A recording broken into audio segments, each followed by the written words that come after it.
Well, since you guys liked finding out what were some of the best decks for beginners, why don't we just cover the opposite topic?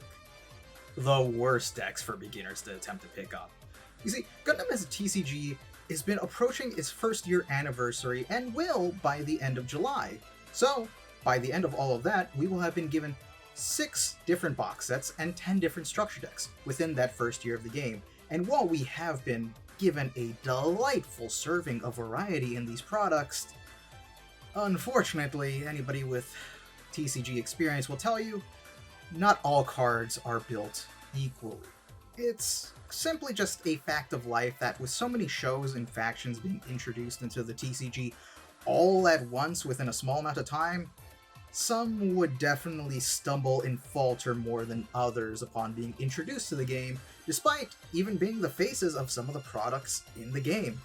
And the issue comes with the fact that so many of these factions comes from shows that are absolutely fan favorites within the Gundam fanbase, so when people see their favorite characters or factions already in the game, they are hyper drawn in on them.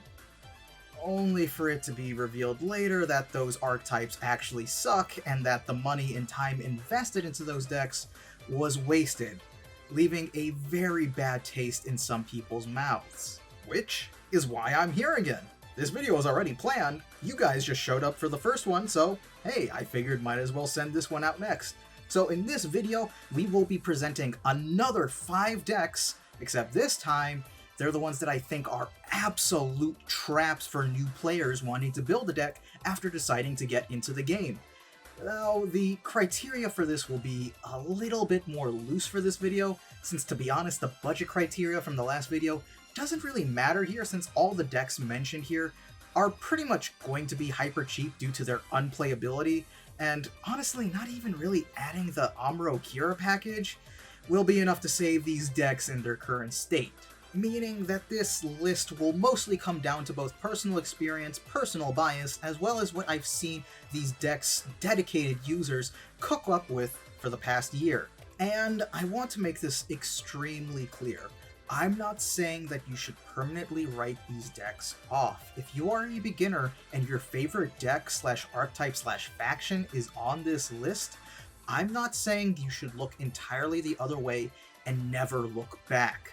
I'm just saying that these would be very, very poor choices for your first / primary deck getting into this game. I mean, hell, I actually have rarity maxed out versions of 2 of the decks on this list, so I'm one to talk, as well as the fact that, unlike a lot of other players in this card game, I own 10 plus decks, so if anybody has been around the block enough to know what makes a deck good or bad, I think I have some qualified experience in this. Regardless, if you really, and I mean really feel passionate about any of the decks on this list, please do not let me tell you otherwise. Build with them, experiment with them, have fun. That's how we discover awesome new things in these card games, is by people experimenting and messing with things that nobody else really gave a second thought. But if you're trying to win and get a winner's pack anytime soon, these decks simply won't be it. Now, with all that said, let's get into the top 5 worst decks for beginners.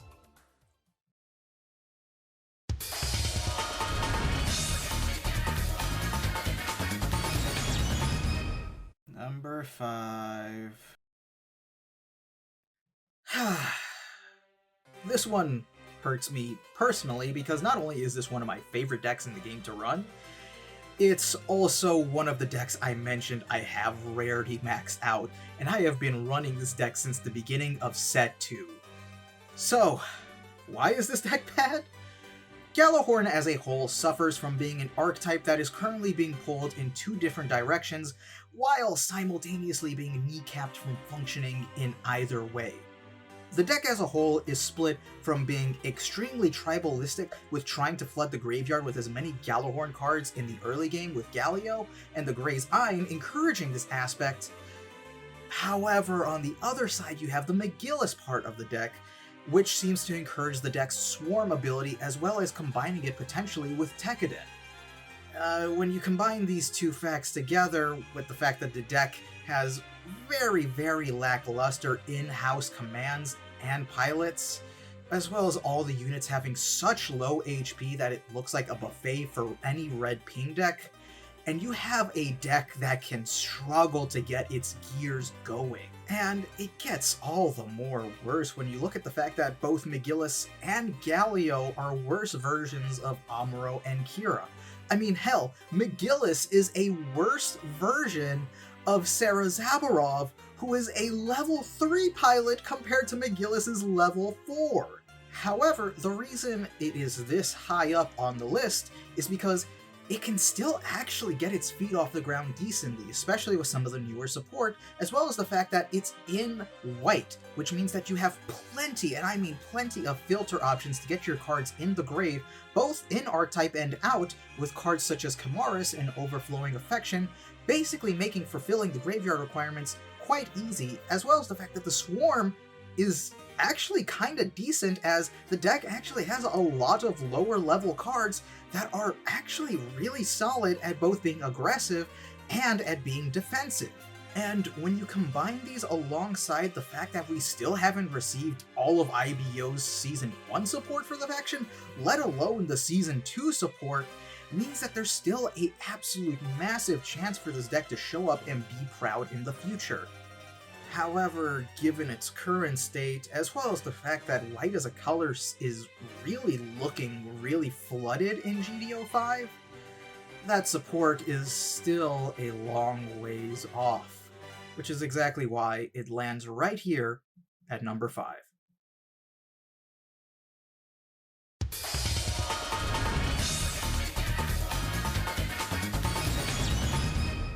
Number 4. Flying in at number 4 is AEUG. Now, Zeta Gundam is such a beloved part of the franchise, with it being the peak of it for so many people. So when the aforementioned Gundam was confirmed to arrive in the second set, people were extremely hyped, and at first glance, it seemed promising, but time has not been too kind to this archetype. AEUG as a whole is a weird archetype that, in the fact that there are so many fantastic cards native to it, such as Rick Diaz and Argama, with those cards being staples in the white as a whole in the game, but it's kind of weird in the sense that when you combine all of it, you're somehow left with a really underdeveloped mess. The deck's playstyle can best be described as the best offense is a good defense. Similar to how Kira Earth Alliance support was designed in a way that was meant to tackle your opponents with blockers and AP reduction as a means to effectively force bad trades onto your opponent or bounce incoming cards. But when it comes to AEUG, they really screwed the pooch with one core detail. For a lot of the not inherent effects in the deck to trigger, you must have a white-colored base in play. And not only that, but it must also not already be rested. And there's already a lot wrong here. First off, if you've already rested the base from another effect and you want to use another AEUG card effect that requires that as its requirement to activate, you're fresh out of luck, buddy. And second, and arguably the most important, glaring thing here, the assumption that you will even have a base in the first place. You know, the card that most decks only run 4 of and at max 6, in a 50 card deck, 6 of which will be randomly distributed into your shield section at the beginning of the game. And you can already see the problem starting to form based off of this RNG.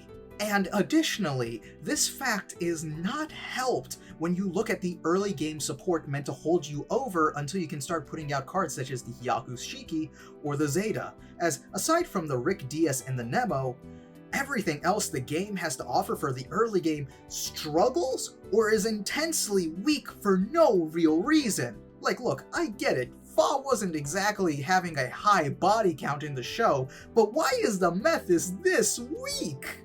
even the fact that the deck has 2 bases in Archetype can't help the consistency, and it somehow gets a lot worse, as a lot of people were holding on to hope that when we finally got the double Zeta support, it would finally make AEUG worth running. Until we found out that double Zeta is veering into red, meaning that any new AEUG support base-wise can't be run with the old due to it being red and not white!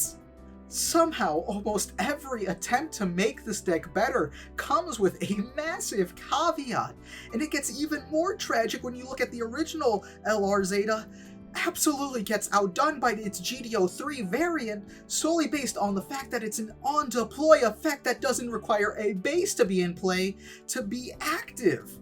And finally, to drill the point home as if there wasn't already enough going against this deck, the gimmick of requiring a base to be out to get an effect was done better on the newest Freedom card in STO 9. I mean, look how nice it is. You only need a base for it to be in play on your side of the field, and the effect goes off. No color restriction, no resting. Hell, it even works with EX bases if you've somehow managed to stay untouched up until that point in the game. In one card, the gimmick of AEUG was outdone and power crept. An absolutely, truly insane turn of events for this deck. And that's why it falls into number 4.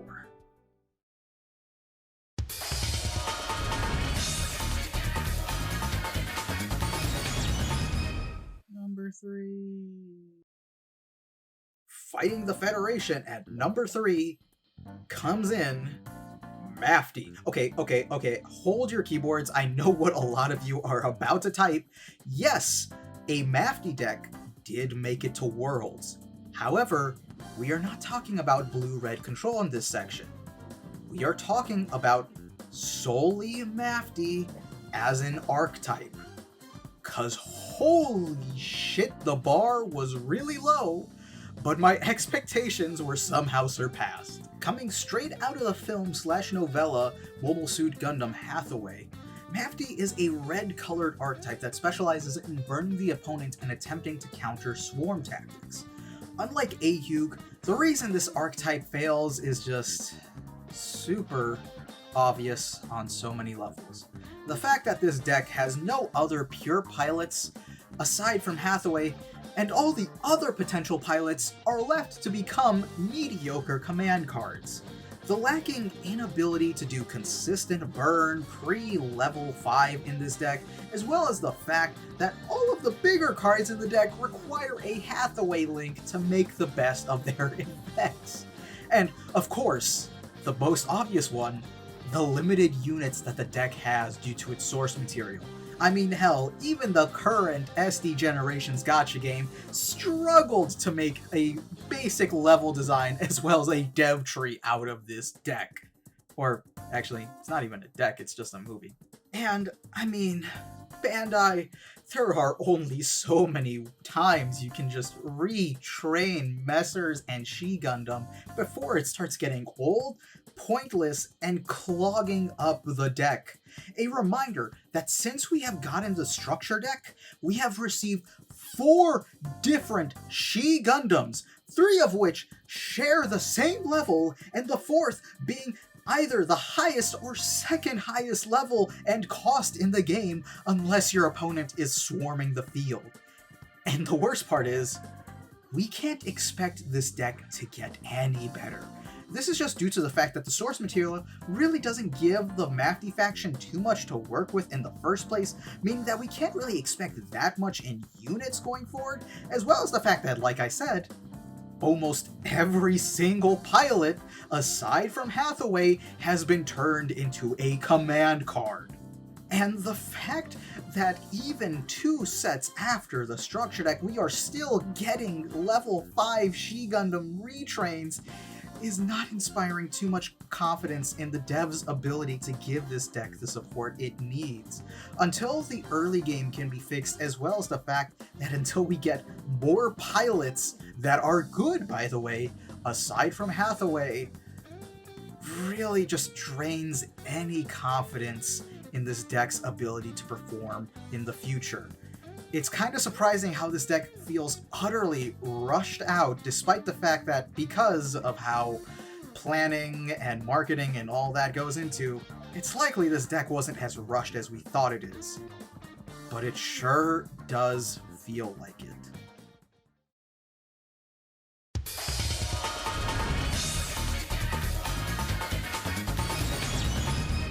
Oh, thank God we're almost done. Number 2. Super Bloc / UN. Okay, like, flat out, this is Gjallarhorn, but worse. At least with Gjallarhorn, it has one of the best keywords in the game, that being Blocker, as a mainstay in its archetype that helps the deck stay alive and force trades onto the opponent. Super Bloc flat out does not have any of this. In fact, they really don't have anything going for them. The deck is seemingly meant to be a low-level swarm deck, with only the higher stuff being introduced in the latest set this week, with not that many high-level cards, and mostly it just being low-level cards with links that you are able to put out. And at first, this seems great. Low-level cards with links? That seems pretty amazing. You can be very aggressive in the early game with that. Until you very quickly realize that all of these low-level cards are incredibly low on HP, or just flat out have the most horrendous effects possible. I mean, the Enact demonstration colors was right there, and perfect as the 2/1/2/2 drop for the deck, only for it to utterly flop on its face because it requires you to have another Super Bloc card that you played out that turn for it to attack. Yes, that is right, this is a card that cannot attack the turn it is summoned, or even any turn after that, unless you have played another Super Bloc card out. This deck gets all the more depressing when you realize that unless they start dipping into the 00 MSV stuff, which isn't likely considering the fact that we still don't have a lot of 00 stuff, let alone any other MSV stuff in the game currently, that this is an archetype that, as the next season of 00 proves, it's going to be left behind, as the next season of 00 features the entire world united under the AEUG faction, meaning that this is an archetype flat out not likely to receive any more support after GDO4. Alongside this is the fact that despite the archetype was clearly meant to unite the multiple Earth factions of Season 1 00, Bandai, in their glorious ultimate wisdom, gave us an archetype within an archetype, with it introducing the UN portion of the cards in GDO4, which just threatens to break up the archetype all the more further. There's honestly really nothing else I can say aside from just never build this deck. And with basically all of the list out of the way, let's get to the honorable mentions, which, to be honest, there are none. Since a lot of the decks I would have put on here actually got support recently, like Academy, for example, would have been on this list had it not been for the actually decent green support it received, as well as the fact that it will continue to receive support since we didn't get everything from Academy in GDO4. I mean, we're still missing the Season 2 versions of a lot of the character suits aside from the Faract, as well as the fact we're missing the Calibarn, which is honestly going to make or break the archetype, basically. So I decided to leave it off this list because it's already showing massive promise, in my opinion, so far from what I've seen in Japanese testing. As well as the fact that, honestly, there's not as many bad decks in the game as I realized. I mean, hell, even Gjallarhorn and AEUG are at least playable, and Mafty, as I mentioned earlier, if you're running blue-red control, it actually managed to get to the world stage. So even then, that's kind of a decent deck, even if you have to basically only run Hathaway and 2 She Gundams. So, with that out of the way, let's just find out what number 1 is on this deck. And once again, similar to Clan in first place, I get the feeling everybody here already knows what it's gonna be.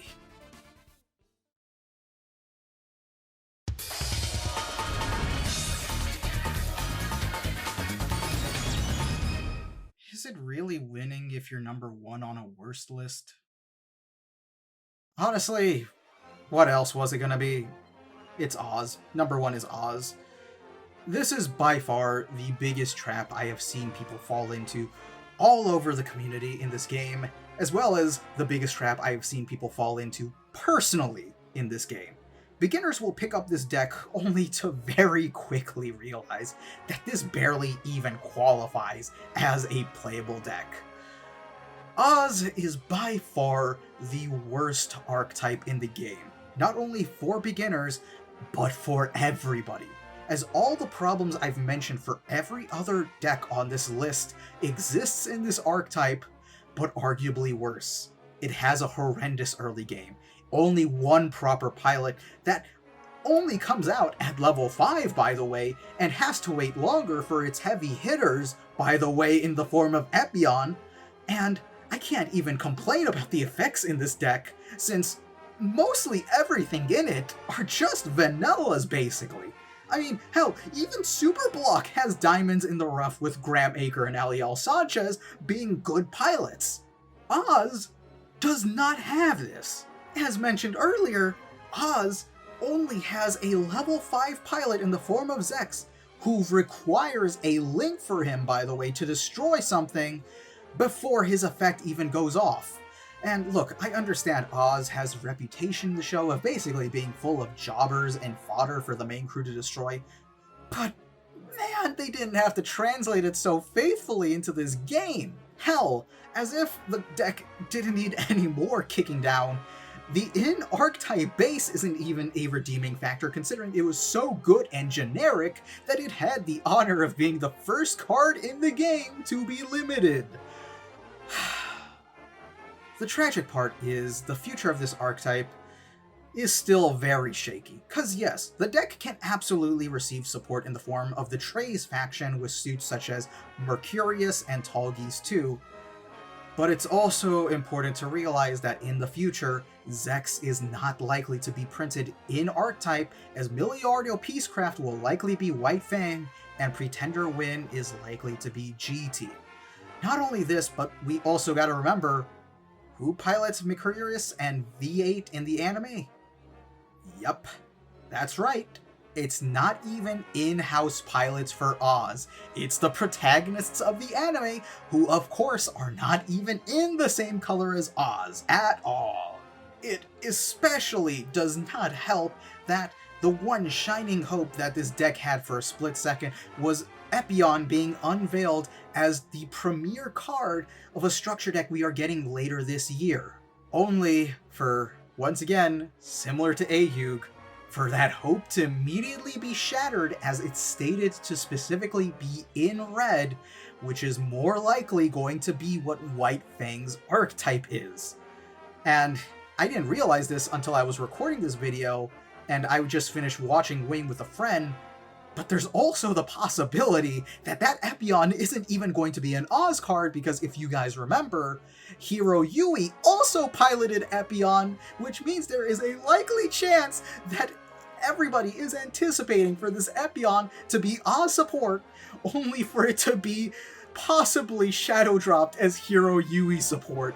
And if that isn't a big tragedy that I really hope does not happen, I don't know what is.